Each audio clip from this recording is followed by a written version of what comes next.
Hoje é 29 de novembro de 2016, continua repercutindo na imprensa em geral o episódio correspondente a um ministro demissionário que teria gravado, e gravou com certeza, porque o admite, ligação telefônica dele, ministro, com o presidente da República, correspondentemente a um condomínio de luxo a ser edificado numa zona de preservação permanente, situada em Salvador, Bahia.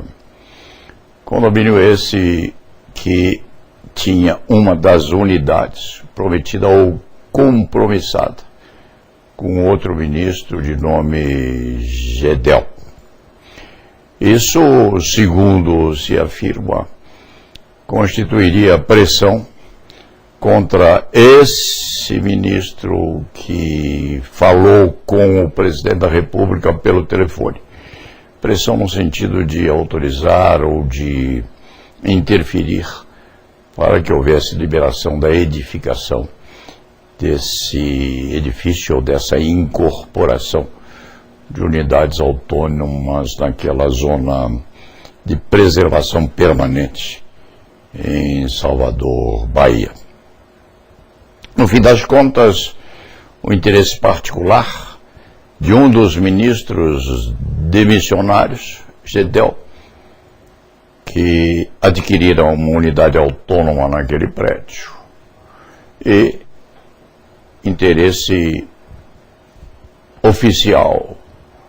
oficializado do outro ministro a quem era pedido um movimento no sentido de autorizar ou interferir para a benevolência de um órgão chamado IFAM, atinente ao assunto. As coisas são o que são. Afirmou-se lá atrás que o Brasil era um país ou uma nação em que há uma psicopatia de interferência na privacidade das ligações telefônicas e até mesmo nas interferências quanto à privacidade ambiental. Assim é. Isso está piorando. Vai ficar pior à medida que o tempo passa. O que acontece é que esse ministro demitido ou demissionário, que politizou, potencializou, comunizou e socializou a ligação telefônica entre ele e o presidente da República, deu uma entrevista ao jornal televisivo Fantástico, entrevistado por uma jornalista famosa, disse algumas coisas e deixou de dizer outras. Por exemplo, recusou-se a responder se detinha no seu celular o instrumental apropriado à gravação de conversas telefônicas, se detinha nessa aparelhagem ou adredemente em outra aparelhagem assemelhada, conversas telefônicas com outros integrantes da administração pública, notadamente do primeiro grau, lá em cima, no Palácio. Recusou-se a dizer se tinha ou se não tinha. Acentuou apenas que não poderia responder àquela pergunta, o que significa para os menos entendidos e até para os leigos, o que significa que tem. Em outros termos, o ministro demitido mantém nas algibeiras ou nas gavetas um monte ou algumas conversas que poderiam ser até mesmo postas no sentido de colocarem em dificuldade os interlocutores. Acentua o ministro demitido que não se pode entender ou sugerir que ele estivesse preparado anteriormente para criar ou gerar armadilhas à boa-fé do presidente da República. Foi mais ou menos o que ele afirmou, em outras palavras, mas foi o que acentuou, firmado, obviamente, em comentários até de juristas diversos, no sentido de que poderia existir até mesmo uma espécie de estelionato ético, com manifestações contendo insinuações ao interlocutor menos prevenido quanto à possibilidade de estar a ser escutado insidiosamente. As coisas estão assim. Diz o ministro demitido ou demissionário, o posto a Sorrelfa, que tem outras ligações telefônicas armazenadas? Não. Diz que não tem? Também não. Diz apenas que se aconselhou com amigos da Polícia Federal. Isso lembra que Hillary Clinton perdeu as eleições, segundo se afirma, em razão de interferência ou de manipulação de alguns setores do FBI. Ela deixou escapar insinuações dessa natureza. Isso faz lembrar também que houve filme, o cronista não se recorda o nome dessa obra cinematográfica, em que um presidente dos Estados Unidos da América do Norte se isola ou se coloca numa espécie de bunker blindado contra interferências externas para poder dar as suas ligações telefônicas ou fazer as suas comunicações secretas.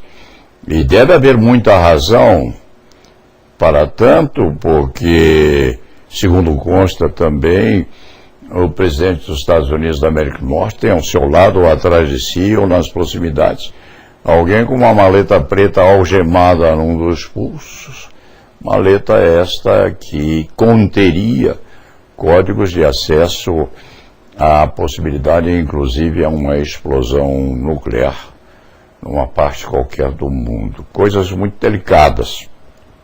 Em razão dessas peculiaridades, um general que faz a polícia institucional do Planalto, uma espécie de chefe do FBI brasileiro, acentuou outro dia, num dos últimos dias, que estava a estudar tecnologia adequada a blindar as comunicações da Presidência da República, o que teria motivado uma resposta do presidente Temer no sentido de que não era isto que ele pretendia, mas sim que todas as ligações oficiais da Presidência da República, fossem, a partir dali, gravadas sintomática e automaticamente, com o que o presidente da República quer dizer que tudo,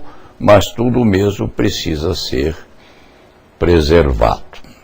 Isto tem, a título de comentário de encerramento, justificativa no fato de o presidente da República pretender que todas as suas conversas oficiais sejam automática e permanentemente gravadas. Não se sabe se isto levaria à tranquilização da chamada vontade do povo. O que se vê em todos os órgãos de imprensa é um autêntico massacre contra a presidência da República ou contra o governo que está à testa do panorama político institucional brasileiro. Não há um só repórter, um só comentarista a ser suave ou suasório.